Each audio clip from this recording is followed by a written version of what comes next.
सबको जय मसीह की। फिर से और एक बार ऑनलाइन के माध्यम से परमेश्वर के वचन के अध्ययन करने का मौका परमेश्वर ने दिया, इसके लिए मैं परमेश्वर को धन्यवाद देता हूँ। साथ साथ आप सबका भी स्वागत करता हूँ कि आपने भी अपना बहुमूल्य समय निकाल कर प्रभु के वचन सीखने का जो उत्साह दिखाते हैं, परमेश्वर के पवित्र वचन के अनुसार धन्य वो जो परमेश्वर का वचन पढ़ते हैं, धन्य वो जो परमेश्वर का वचन सुनते हैं, धन्य वो जो परमेश्वर के वचन के अनुसार चलते हैं।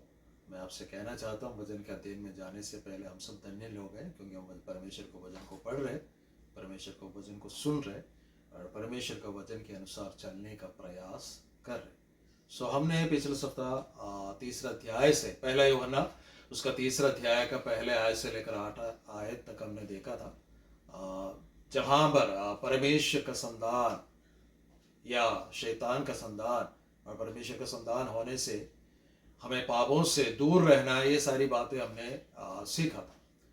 जब हम 9 और 10वीं आयत में, आज से हमारा ये क्लास है कि आज का क्लास है कि 9 और 10 आयत में जब हम देखते हैं तो 9 और 10 आयत में जो बातें लिखा है उसके अनुसार वहां पर लेखक परमेश्वर का संतान और शैतान का संतान का फर्क यहाँ पर बताएगा। डिफरेंसेस बिटवीन गॉड्स चिल्ड्रन और सैटन्स चिल्ड्रन। यहाँ पर हम देखने को पहले मिलते हैं, जब हम वचन जो पढ़ा था 3 का दूसरे पद में हमने ये पढ़ा था कि यीशु के संतान या परमेश्वर का संतान जो है यीशु के समान हो, है ना, हमने ये पढ़ा था।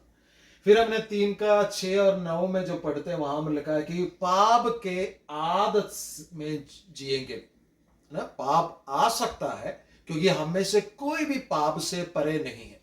हमारे जीवन में पाप आ सकते हैं, लेकिन जैसे दूसरा अध्याय और पहले अध्याय में हमने सीखा था, यदि कोई पाप करते हैं तो प्रभु यीशु मसीह हमारे लिए है और प्रभु यीशु मसीह का लहू हमारे लिए है, हमें शुद्ध करने के लिए, है ना। लेकिन जो परमेश्वर का संतान होगा बार बार एक ही पाप में लिपटे नहीं रहेंगे। There should not be any habitual sin. किसी के जीवन में, किसी परमेश्वर के संतान के जीवन में हैबिचुअल सिन नहीं होना चाहिए। पाप को आदत नहीं बनाना चाहिए। दूसरी बात है। तीसरी बात, जब हम देखते हैं कि व्यवहारिक जीवन में धर्म के काम करता है, प्रायोगिक जीवन में हमेशा धर्म के काम करने का प्रयास एक परमेश्वर का संतान करते हैं। जब उसके उल्टे में, विपरीत में, जब हम शैतान का संतान के विषय में देखा, वहां पर लिखा है 3 का 8 जब हम पढ़ेंगे वहां पर लिखा है कि शैतान का संतान जो है, शैतान से जो जन्मा है या शैतान के क्या बोलते हैं प्रेरणा में, इन्फ्लुएंस में जो रहता है, जो शैतान के आत्मा के अधीनता में जो रहता है, वो हमेशा पाप के ऊपर पाप करते करते जाएंगे। जैसे कि मैंने भजन संहिता से पिछले बार पढ़ाया था कि और रात में बिछोने में पड़े पड़े ये सोचते कि जब मैं उठूंगा तो कौन सा पाप करें, समझ रहे। और दूसरा जो फर्क है कि वो धर्म के काम नहीं करता है। अच्छा करने के लिए उसका पास आए, समय भी मिले, मौका भी मिले, सारे, है ना, क्या बोलते, सारी बातें उसका पास होगा कि वो धर्म के काम, अच्छे काम कर सकते हैं, लेकिन वो कभी अच्छे काम नहीं करेगा बल्कि दूसरे के लिए बुराई के काम करेगा, है ना। तीसरी बात वो क्या करेंगे कि जब हम 3 का 10 पढ़ते हैं, है ना, उसमें लिखा है कि वो भाइयों से कभी प्रेम नहीं करता। यदि हम शैतान के आत्मा से प्रेरित है या शैतान का संतान है, बेशक हम चर्च जाते होंगे, बेशक हम बाइबल से पढ़ते होंगे, प्रार्थना करते होंगे ना, चर्च का सारे एक्टिविटीज में भी हम भाग लेते होंगे, यदि हम प्रेम नहीं रखता है तो ये बात एक सवाल है कि ना, एक प्रश्न चिन्ह आता है कि क्या वास्तव में हम मसीह का संतान है, परमेश्वर का संतान है। यदि परमेश्वर का संतान है, जो 11वीं आयत से लेकर जब हम नीचे को पढ़ेंगे वहां पर लिखा है कि हम प्रेम करने वाले होंगे। जो 3 का 10 में लिखा है, जो प्रेम नहीं करता वो शैतान का संतान है। कल पिछले सप्ताह में ये सवाल आपके सामने रखा था कि क्या हम परमेश्वर का संतान है या हम शैतान का संतान है। मेरे ख्याल से पिछले एक सप्ताह आपने इसके ऊपर विचार विमर्श किए होंगे अपने आप से, या आप एक दूसरे के साथ इसके ऊपर विचार विमर्श किए होंगे। जरूर करना है, जरूर हमारे जीवन को टटोल कर देखने की जरूरत है कि क्या हमारे आदतें, हमारे स्वभाव है, हमारे बोली, क्या हम परमेश्वर का संतान करके बताते हैं या हम शैतान के संतान के सारे गुणों को प्रकट करते हैं। यदि प्रकट करते हैं तो आज हमें मन फिरकर प्रभु के पास आना चाहिए। सो अगले जो उस बात की ओर हम बढ़ते हैं 11वीं आयत से लेकर, वहां पर लिखा है लव इन प्रैक्टिस और प्रैक्टिसिंग लव, प्रेम का व्यवहार जो एक मसीह के जीवन में हो चाहिए। 11वीं आयत में हम इस प्रकार कहते हैं, क्योंकि जो समाचार तुमने आरंभ से सुना वो यही है कि हम एक दूसरे से प्रेम रखें। आरंभ से सुनने का मतलब मैंने बताया था, आरंभ से सुनने का मतलब है जब से आपने प्रभु के बारे में सुना, जब से आपने प्रभु यीशु मसीह को उद्धारकर्ता के रूप में ग्रहण किया, जब से आप परमेश्वर का संगति में आने लगा, जब से आपने सहभागिता पिता परमेश्वर के साथ, पुत्र प्रभु यीशु मसीह के साथ और पिता पुत्र पवित्र आत्मा को मानने वालों के साथ संगति रखना शुरू किया, तब से लेकर आपने वचन से यह सुनते आए कि आप एक दूसरे से प्रेम रखो। ठीक है, एक दूसरे से प्रेम रखो। सो प्रेम हमारे व्यवहारिक जीवन में लाना चाहिए। जब हम पहला यूहन्ना का पत्री उठाकर देखे, वहां पर जहां पर भी प्रेम शब्द जो इस्तेमाल यूहन्ना करते हैं, हमें मालूम है कि जो मूल भाषा में, यूनानी भाषा में 4 शब्दों का प्रयोग किया जाता है प्रेम को दर्शाने के लिए, लेकिन यूहन्ना का इस पत्री में हम कम से कम 45 बार इस शब्द को देखते कि प्रेम प्रेम प्रेम प्रेम, इस शब्द को देखते हैं, और 45 बार उस एक शब्द के इस्तेमाल यूनानी भाषा में किया गया जो कि अगापे, जो ईश्वरीय परमेश्वरीय निस्वार्थ प्रेम के विषय में बताया गया। यानी मुझे, जब मैंने प्रभु को ग्रहण किया, जब आपने प्रभु को ग्रहण किया, हमने शुरू से सुना कि तुम एक दूसरे से प्रेम करो, एक दूसरे से परमेश्वर जैसे हमसे प्रेम किया वैसे प्रेम करो। एक निस्वार्थ प्रेम करने की आवश्यकता मुझको और आपको है। प्रभु कहते हैं कि यदि तुम मेरे बातों को मानोगे, मेरे प्रेम में बने रहोगे, एक दूसरे से प्रेम करोगे, तो दुनिया जानोगे या संसार जानोगे कि तुम वास्तव में मेरे चेले हो, वास्तव में मेरे शिष्य हो। सो अगापे शब्द के इस्तेमाल करते हैं। सो उसका मतलब यह कि जब 45 बार परमेश्वर का दास इस यूहन्ना के पत्री में उस शब्द को बार बार जताकर बताता, मैंने कई बार इस बात को बताया, एक शब्द को अगर बार बार दोहराए जाते हैं तो उसका भूमिका बहुत बड़ी होती है। सो अगर इस शब्द को बार बार दोहराया गया, अगापे प्रेम, परमेश्वर का प्रेम को आगे बड़े क्या बोलते हैं गहराई से बताया गया, बार बार बताया गया, इसका मतलब है कि मैं और आप, मुझको और आपको परमेश्वर को उस मसीही प्रेम से एक दूसरे से प्रेम करना चाहिए। मसीही प्रेम क्या है? मसीह ने जगत से प्रेम किया, है ना, परमेश्वर ने जगत से प्रेम किया, अपने एकलौता पुत्र भेज दिया ताकि जो कोई उस पर विश्वास करे वो नाश ना हो परंतु अनंत जीवन पाए। और मसीह ने कैसे प्रेम प्रकट किया? उसने अपने जीवन तक हम जैसे पापियों के लिए दे दिया। तो हमारा भाई जो मसीह में है, हमारा बहन जो मसीह में है, उनसे हमें कैसे करना चाहिए? जैसे मसीह ने प्रेम किया। संभव है? बहुत कठिन बात है। कई बार दूसरों के व्यवहार हमें चोट पहुंचाते, फिर उस व्यक्ति से प्रेम करना हमारे लिए बहुत मुश्किल होता है। लेकिन परमेश्वर का पवित्र वचन जब हम पढ़ते हैं, वचन ये सिखाते हैं, पाप से नफरत करो, पापी से नहीं। अगर कोई भाई गलत काम करता है उसे चिताओ, अगर नहीं मानता तो उसे छोड़ दो। परमेश्वर के वचन में अलग अलग व्यवस्था है, अलग अलग एडमिनिस्ट्रेशन दिया गया है, उन बातों को हमें फॉलो करना है। लेकिन परमेश्वर चाहते कि जो वास्तव में मसीह में, याद रखना 3 के ना दूसरी आयत में कहते हैं वो मसीह का समान होंगे, परमेश्वर का संतान जो मसीह का समान होते हैं उनसे हमें प्रेम करना पड़ेगा जैसे मसीह ने हमसे प्रेम किया। सो कॉन्टेक्स्ट में परमेश्वर का वचन का हर एक बार जब भी हम पढ़ते हैं तो हमें उस संदर्भ में उसे समझने की जरूरत है। सो परमेश्वर का संतान जो है वो पाप नहीं करता या आदतन पाप में नहीं पड़ता, तो उसे क्या करना है? उसे हमें मसीह ने हमसे जैसे प्रेम किया वैसे हमें प्रेम करना है। समझ में आए होंगे, है ना? कोई डाउट है तो पूछ सकते हैं। सो ये एक और बात को दर्शाता है, यदि हम भाइयों से प्रेम करते हैं तो इस बात को दर्शाता है कि हमने वास्तव में उद्धार पाया ना। उद्धार का 3 दशा है, हमें मालूम है ना, 3 दशा। जब हम प्रभु यीशु मसीह को उद्धारकर्ता के रूप में ग्रहण करते हैं, उसी वक्त हमारा शुद्धिकरण हो जाता है ना, हमारा उद्धार हो जाता है। अगला जो चरण है पवित्रीकरण, दिन प्रतिदिन के जीवन में पापों से, है ना, पापों से अलग होना, पापों से दूर हटना, पाप ना करना, उसको पवित्रीकरण कहते हैं, है ना, सैंक्टिफिकेशन। और तीसरी जो हमारा उद्धार का तीसरा पड़ाव है जिसको हम कहते हैं ग्लोरिफिकेशन, जो फ्यूचर में होना है, जो प्रभु यीशु मसीह मध्य आकाश में आएगा, जब हम प्रभु यीशु मसीह से मिलने के लिए हवा में, बादलों में जाएंगे, वहां पर एक नया शरीर प्राप्त करके जाएंगे, उसको कहते हैं ग्लोरिफिकेशन। वहां पर हमारे लिए इनाम, हमारा प्रतिफल परमेश्वर देते हैं। सो यहां पर जब हम मसीह से, जो परमेश्वर के संतान से एक दूसरे से प्रेम करते हैं, इसका मतलब यह कि हमने वास्तव में उद्धार पाया। अगर हम प्रेम नहीं कर पाते हैं, इसका क्या मतलब है? थोड़ा सा संदेह है।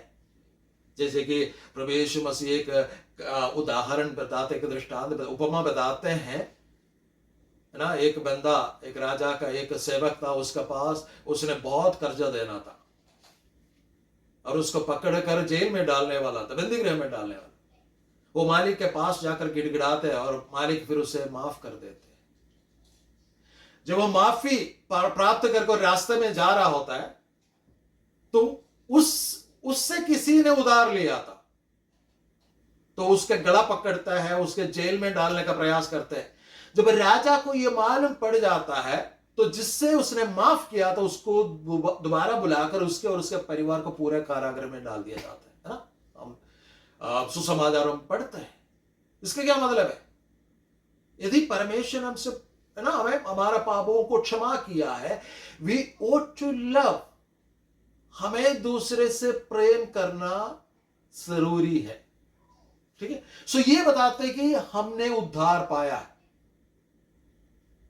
प्रेम ना करना, इसका क्या मतलब है? फिर अगर हम प्रेम करते तो उद्धार पाया हमने, अगर प्रेम नहीं करते तो इसका क्या मतलब है? हमारे उद्धार का अनुपस्थिति को दर्शाता है। सवाल है ना, प्रश्न चिन्ह आ जाता है, क्या वास्तव में हमने उद्धार पाया? सो धर्म के काम के साथ साथ, है ना, 3:12 जब हम पढ़ते हैं वहां पर लिखा है, और कैन के समान ना बने जो उस दुष्ट से था, और जिसने अपने भाई को घात किया। और उसे किस कारण घात किया? इस कारण कि उसका काम बुरे थे और उसका भाई के काम धर्म के थे। यहां पर जो शब्द इस्तेमाल किया गया, और कैन के समान ना बने जो उस दुष्ट से था। कई लोग, मैं आपको एक बात क्लियरली बताना चाहता हूं, कई लोग बताते हैं कि कैन जो है शैतान के संपर्क में आने से हव्वा से पैदा हुआ, नहीं, ये नहीं है इसका मतलब। ठीक है। इसका मतलब ये है कि जैसे हमने 3 का 9 और 10 में पढ़ा, है ना, 6, 7, 8, 9, 10 में पढ़ा, जो पाप करता है उसका ताल्लुकात, उसका रिश्ता शैतान के साथ है। उससे यहां पर बताया गया। कई लोग प्रचार करते हैं कि कैन जो था वो शैतान का बेटा था और हाबिल जो था आदम का बेटा था। ऐसा कुछ नहीं है, शायद आपने सुना भी होगा। सो इस बात को क्लियर करना चाहता था मैं यहां पे।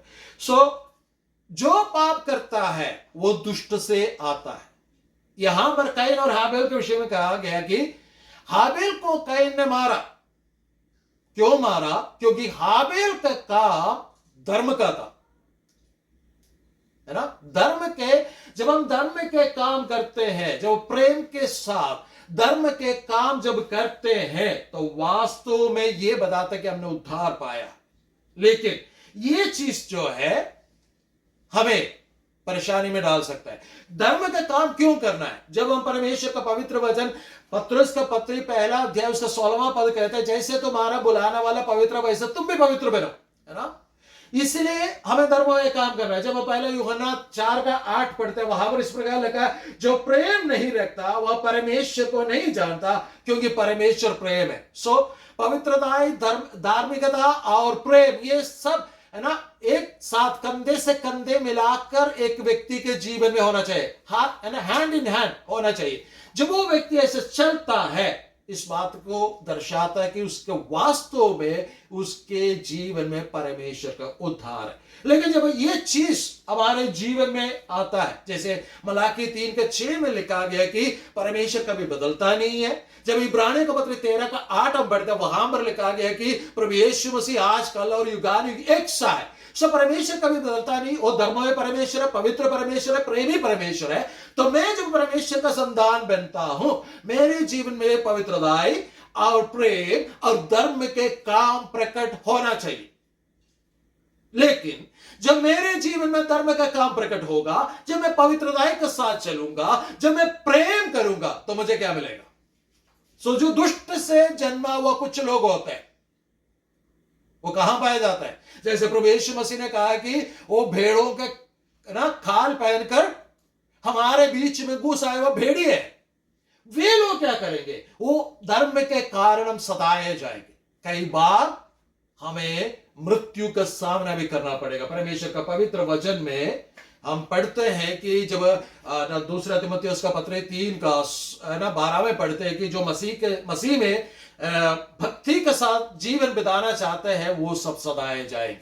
और कई ने यहां पर क्या किया? हाबेल को मारा। जब हम मूल भाषा में इसको जो पढ़ते वहां पर साफ लिखा गया कि उसे चाकू मार कर नहीं मारा गया, लेकिन जो शब्द इस्तेमाल किया इब्रानी भाषा में, साधारण दीदी से, जो क्लासिकल हिब्रू है उसके अनुसार साधारण दीदी से क्या होता है कि किसी जानवर को किसी देवता के लिए जब अर्पण करते, बलिदान करते हैं, वैसे गला काट कर मार दिया गया।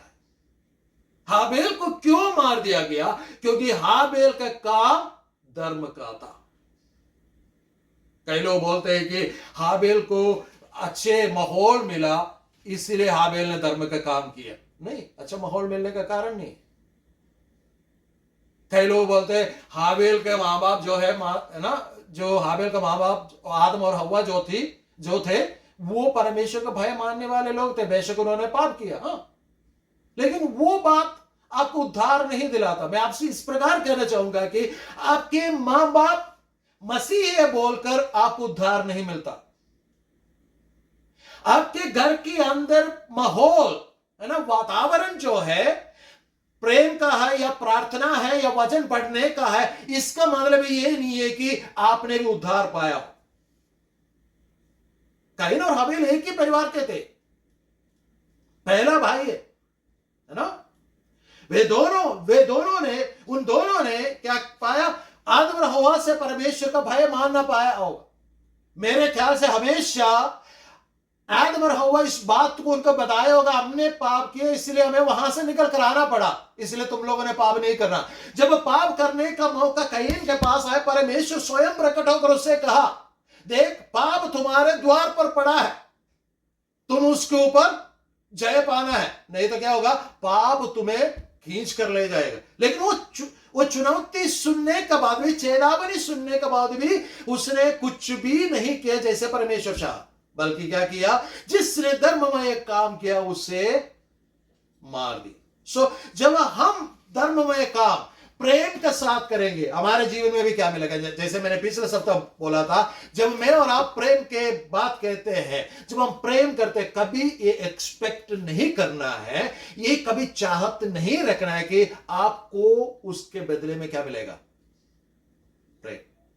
आपके जीवन में कभी ऐसा आया आपने प्रेम किया किसी से, किसी मसीह से, और आखिर वो मसीह कहलाते कहलाते आपको धोखा देके चले गया? हुआ किसी के जीवन में? मेरे जीवन में कई बार हुआ है। ये क्यों होता है?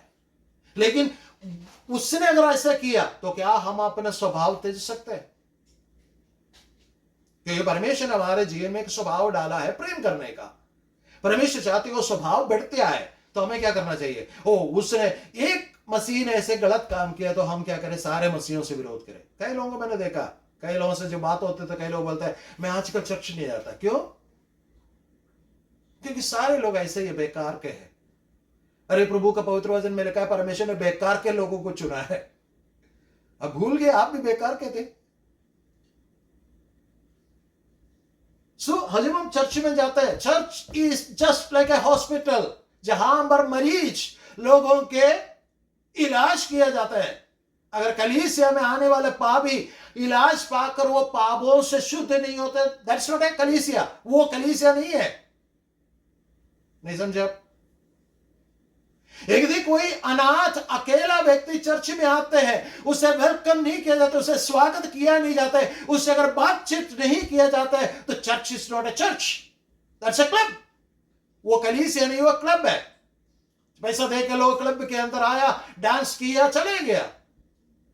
नहीं, हमें ये बात समझने की जरूरत है। हमें परमेश्वर का सम्मुख से उद्धार मिला है।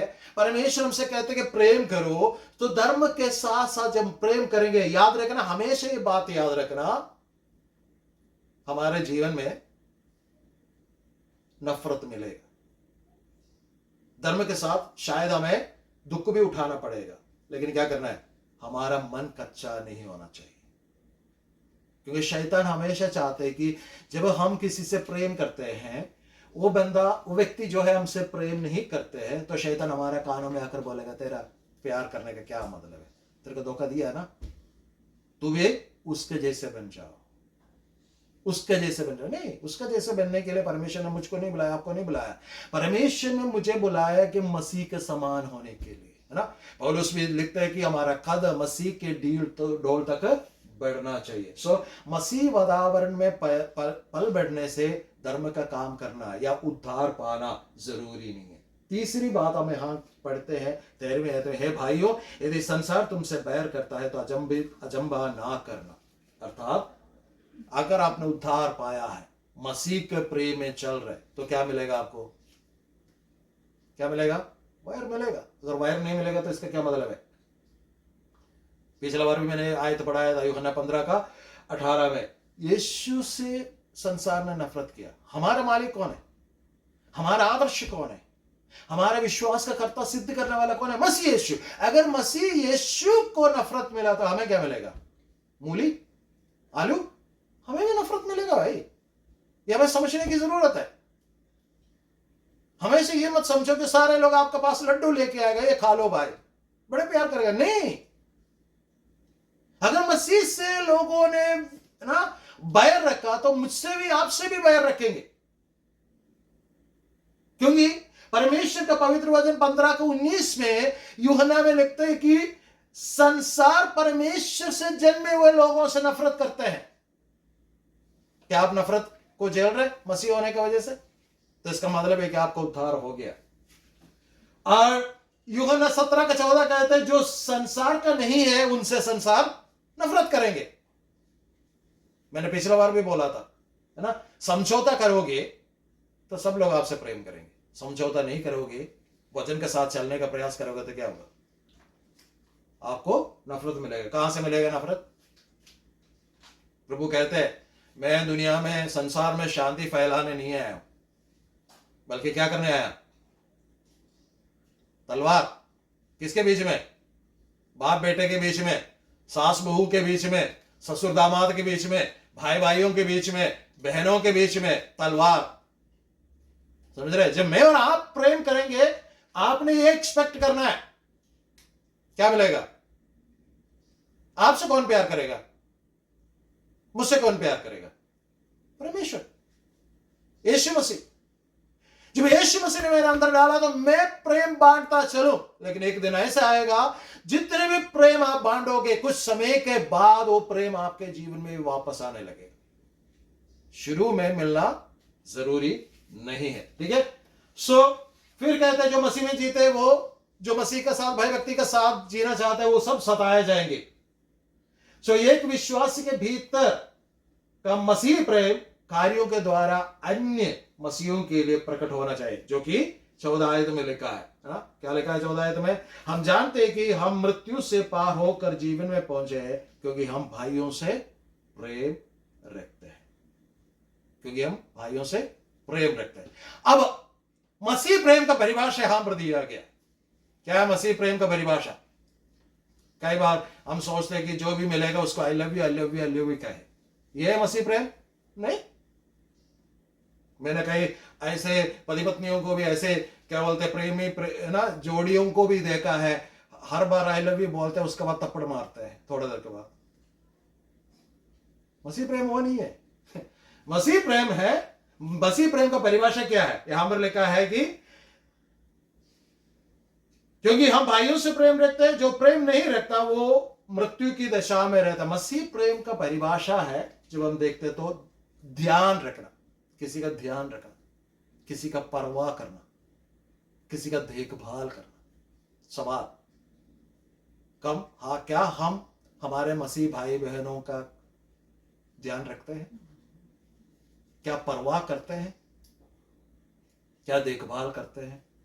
हमें से कोई भी रिस्पॉन्सिबिलिटी लेना नहीं चाहते, है ना? चलो कोई बात नहीं, संडे के जब मिलते तो हेलो प्रेज द लॉर्ड बोल देंगे, गुड मॉर्निंग बोल देंगे, हाँ ठीक है भाई ठीक है, बस। क्या हमने कभी वक्त निकाला किसी व्यक्ति जो मायूस होकर आते हैं, है ना? कहते हैं कि हमारा चेहरा जो है हमारा मन का है ना, हमारे दिल का दर्पण है। आपने कभी सुना? यह आईना है। इस चेहरे पे लोगों के जीवन में जो मायूसी छाए होते हैं, क्या हमने, हाँ बेशक हम व्यस्त होंगे, क्या हमने समय निकाला, पूछा भाई क्या बात है, बहन क्या बात है? क्या हमने परवाह किया? जब कोई बीमार है करके कहते तो क्या हमें दुख लगा कि उस व्यक्ति के लिए प्रार्थना करना चाहिए? अगर हम मसीह में है, मसीह प्रेम हमारे अंदर है, तो हम परवाह करेंगे, अगर देखभाल भी करेंगे, है ना? जब हम 4 का 7 और 8 पढ़ते हैं, वहां पर लिखा है कि जो मसीह से जन्मा है, जो परमेश्वर से जन्मा है वो प्रेम करेगा, जो प्रेम नहीं करेगा वो परमेश्वर से नहीं जन्मा है। जब यूहन्ना 13 का 34 और 35 पढ़ते हैं, वहां पर कहते हैं कि अगर तुम एक दूसरे से प्रेम करोगे तो संसार जानेंगे कि तुम मेरे चेले हो। So we need to practice. हमें व्यवहारिक रूप में इस प्रेम को हमारे जीवन में लाना। बोलना बहुत आसान है, चाहे तो 10 घंटे भी इसके ऊपर प्रचार कर सकते हैं, लेकिन हमारे जीवन में 10 मिनट के लिए उसे लागू करना बहुत ही कठिन है। सो हमें क्या करना पड़ेगा? हमें परमेश्वर के इस पवित्र वचन के अनुसार हमें प्रेम करना है। मसीह प्रेम सकारात्मक, जीवित और क्रियाशील कार्यों से प्रकट होना चाहिए। मसीह प्रेम हमेशा सकारात्मक रहना चाहिए, पॉजिटिव होना चाहिए, क्रियाशील रहना चाहिए और हमारे जीवित कामों से प्रकट होना चाहिए। 3 का 16-17 वही लिखा है। क्या लिखा है? हमने प्रेम इसी से जाना कि उसने हमारे लिए अपने प्राण दे दिए और हमें भी भाइयों के लिए प्राण देना चाहिए। पर जिस किसी के पास संसार की संपत्ति हो और वो अपने भाई को कंगाल देकर उस पर तरस खाना ना चाहे, तो उसमें परमेश्वर का प्रेम कैसा बना रहता है? व्यवहारिक होना चाहिए, है ना? याकूब क्या कहता है इस विषय में? हमने याकूब का पत्री में पढ़ा था, याद है आपको? किसी को याद है याकूब क्या कहते हैं? मैं पढ़कर सुनाता हूं। यदि कोई भाई या बहन नंगे उखाड़े हो और उन्हें प्रतिदिन भोजन की घटी हो और तुम में से कोई उनसे कहे कुशल से जाओ, तुम गर्म रहो और तृप्त रहो, पर जो वस्तुएं देह के लिए आवश्यक है वह उन्हें ना दे तो क्या लाभ?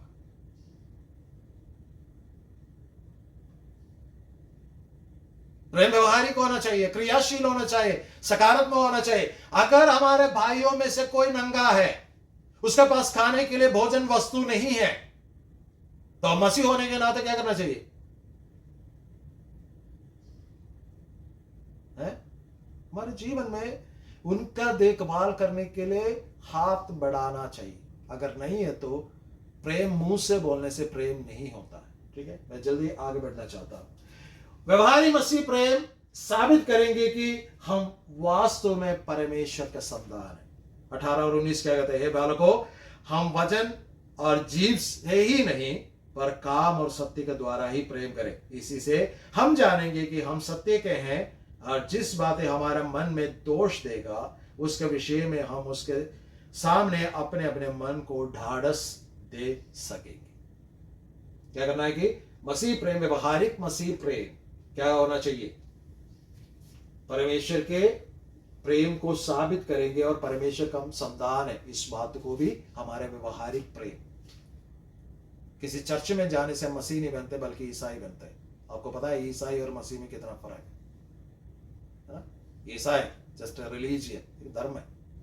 मसीह एक रास्ता है जिसपे हम परमेश्वर ने जो मुकाम, जो मंजिल रखा है वहां तक हम पहुंचते हैं। रोज चलना है। सो मसीह लोग हैं, हम ईसाई लोग नहीं है, मसीह लोग हैं।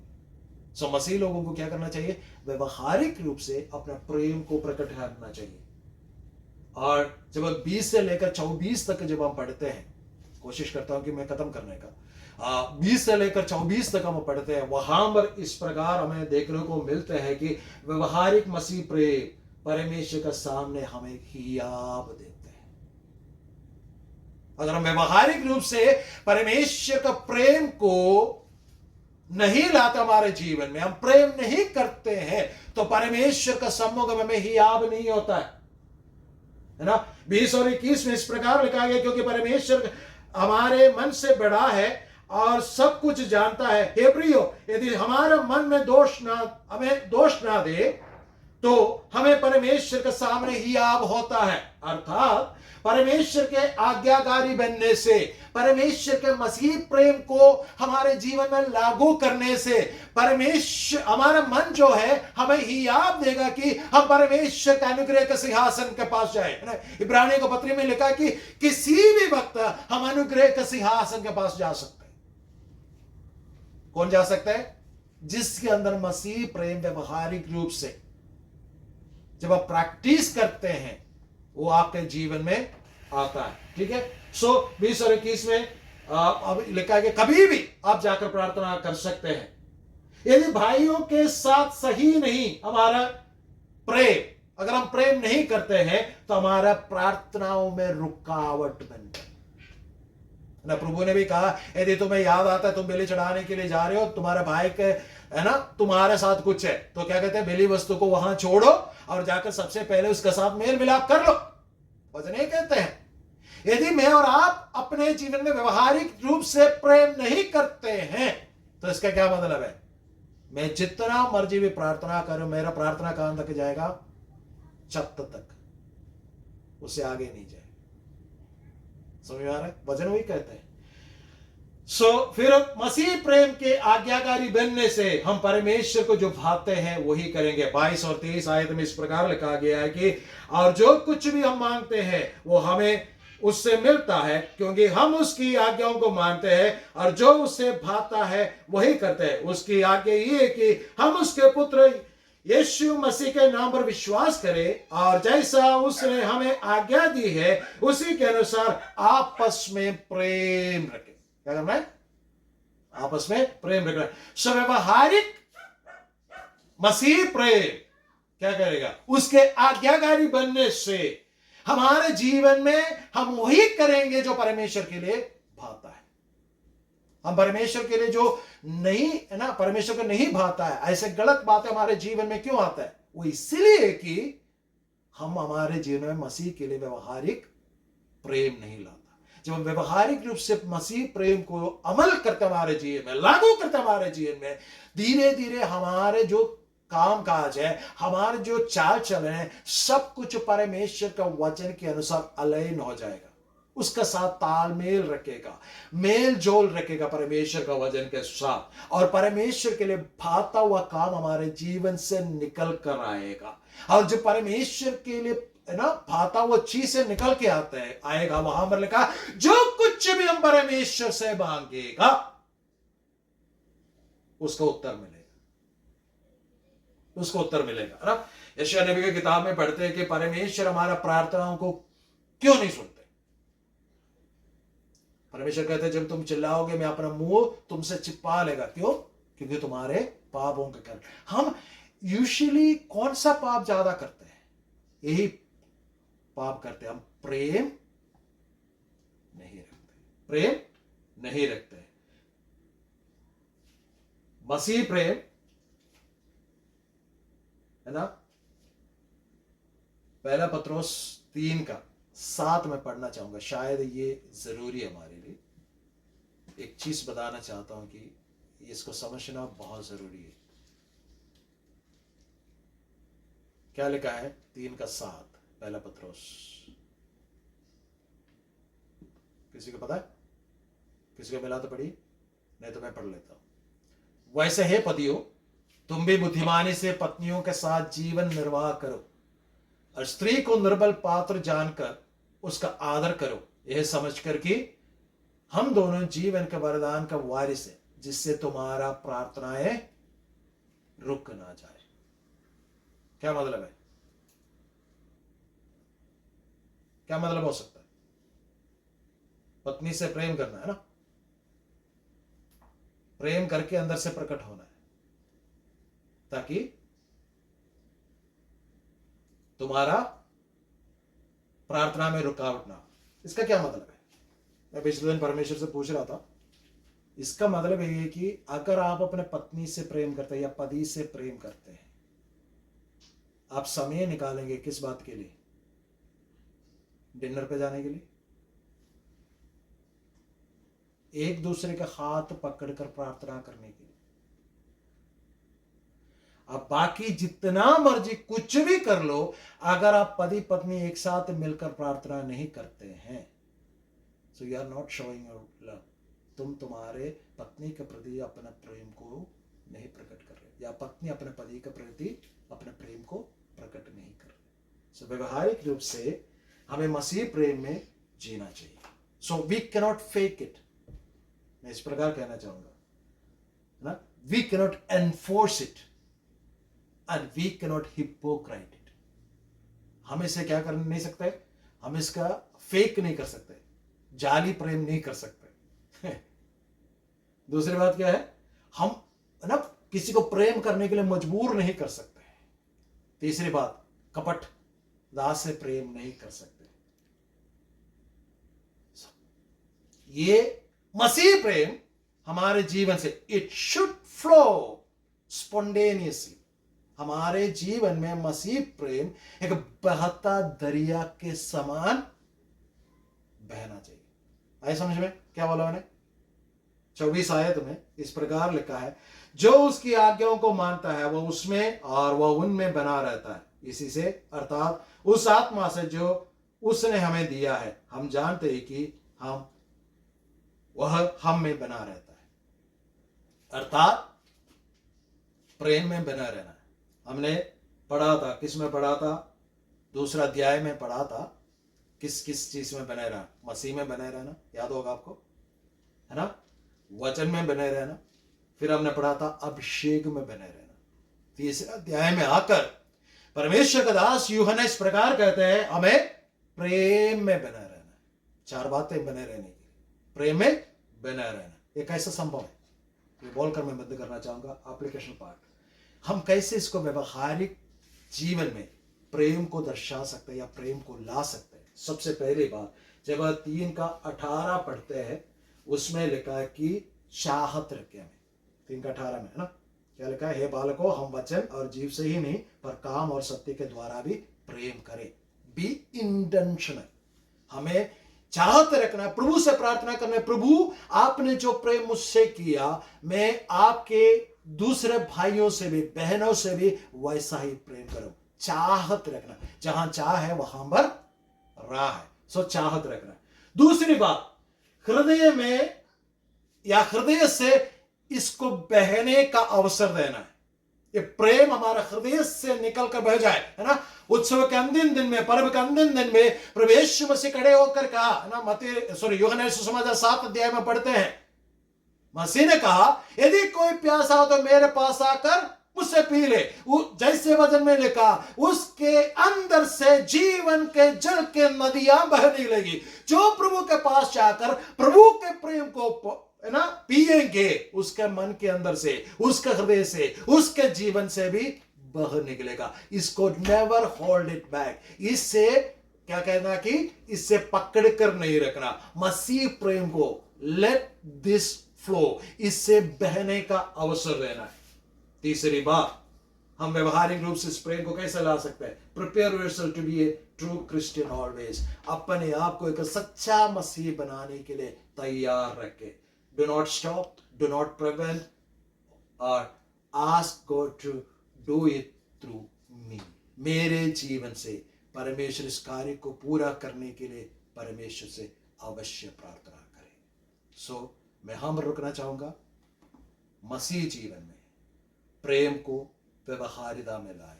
जो व्यवहारिता में लाएगा, 3 का पहले आयत कहते हैं, देखो पिता ने हमसे कैसा प्रेम किया कि हम परमेश्वर का संतान कहलाए.